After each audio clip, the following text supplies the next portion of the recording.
ঈশ্বরে মন সমর্পণ করলে কিভাবে জীবনযুদ্ধে সব যন্ত্রণার নিরসন হয় সে সম্পর্কে শ্রীরামকৃষ্ণের একটি সুপরিচিত গল্প আছে।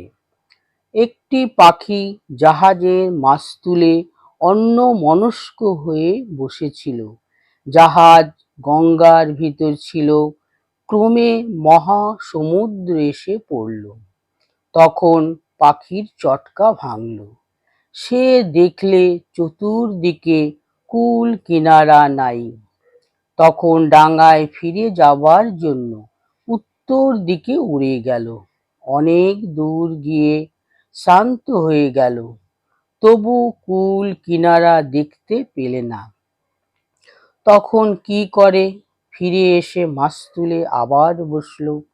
অনেকক্ষণ পরে পাখিটা আবার উড়ে গেল। এবার পূর্ব দিকে গেল। সেদিকে কিছুই দেখতে পেলে না, চারিদিকে কেবল অকূল পাথার। তখন ভারী পরিশ্রান্ত হয়ে আবার জাহাজে ফিরে এসে মাস্তুলের ওপর বসল। অনেকক্ষণ জিরিয়ে একবার দক্ষিণ দিকে গেল, এইরূপে আবার পশ্চিম দিকে গেল। যখন দেখলে কোথাও কূল কিনারা নাই, তখন সেই যে মাস্তুলের উপর বসল, আর উঠল না, নিশ্চেষ্ট হয়ে বসে রইল।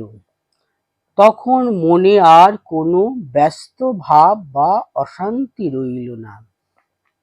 নিশ্চিন্ত হয়েছে, আর কোনো চেষ্টারও দরকার নাই। সব ভার দিয়ে সব ভার শেষ। শরণাগতির আদর্শকে শ্রীকৃষ্ণ গীতার সর্বশেষে এবং সর্বোচ্চে স্থাপন করেছেন। বলেছেন, সর্বধর্মান পরিত্যাজ্য মামেকং শরণং ব্রজ। সমস্ত ধর্ম অধর্মের অনুষ্ঠান ও চিন্তা পরিত্যাগ করে শুধুমাত্র আমাকে আশ্রয় করো। অদ্বৈতবাদী কট্টর সন্ন্যাসী আচার্য শঙ্কর তার ভবান্যষ্টকম স্তোত্রে লিখেছেন, গতিস্তং গতিস্তং তমেক ভবানী। হে ভবানী, তুমি আমার একমাত্র গতি। সন্ন্যাসী চূড়ামণি শ্রী চৈতন্য শিক্ষাষ্টকে লিখেছেন, মদ পান ও নাথস্তু স এব না পরম। আমার প্রাণনাথ শুধু তিনি, অর্থাৎ কৃষ্ণ, অপর কেউ নন।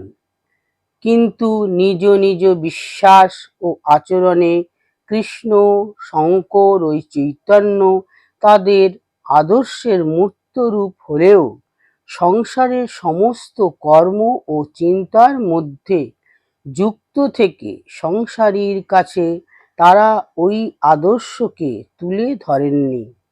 সমাজে সংসারী মানুষের সংখ্যাই তো সর্বাধিক।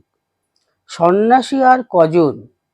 বুদ্ধ সন্ন্যাসী ও সংসারী সকলের জন্য অষ্টাঙ্গিক মার্গের বিধান দিয়েছিলেন।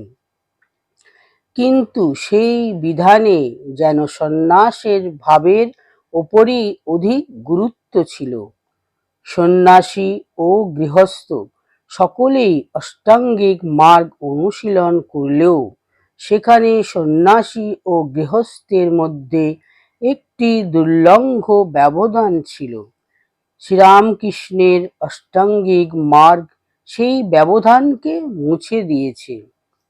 অষ্টাঙ্গিক মার্গ ধর্ম ও অধ্যাত্ম জগতে ভগবান বুদ্ধের অসামান্য অবদান, কিন্তু তার অষ্টাঙ্গিক মার্গে শরণাগতির কোনো স্থান ছিল না।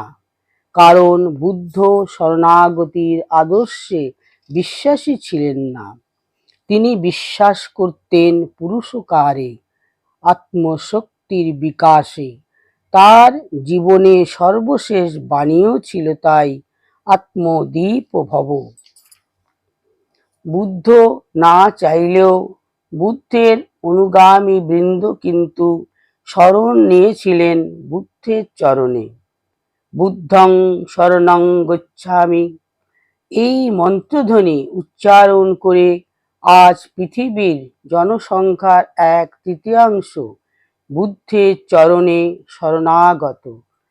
তারা বুদ্ধের জীবন ও বাণীর কাছে আশ্রয় প্রার্থনা করেছেন। শরণাগতি মানে আশ্রয়। সব আশ্রয় চলে গেলেও যে আশ্রয় থাকে অটুট, সেখান থেকে নিরাশ্রয় হওয়ার কোনো ভয় নেই, এবং সেই আশ্রয়ই মানুষের পরমাশ্রয়। যেমন শ্রীকৃষ্ণের গীতায়, তেমনি শ্রীরামকৃষ্ণের অষ্টাঙ্গিক মার্গে সমর্পণই সেজন্য সে কথা।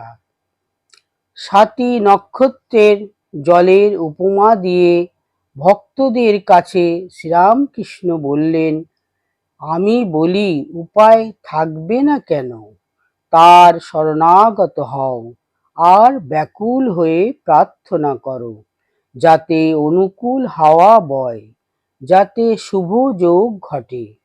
ব্যাকুল হয়ে ডাকলে তিনি শুনবেনই শুনবেন।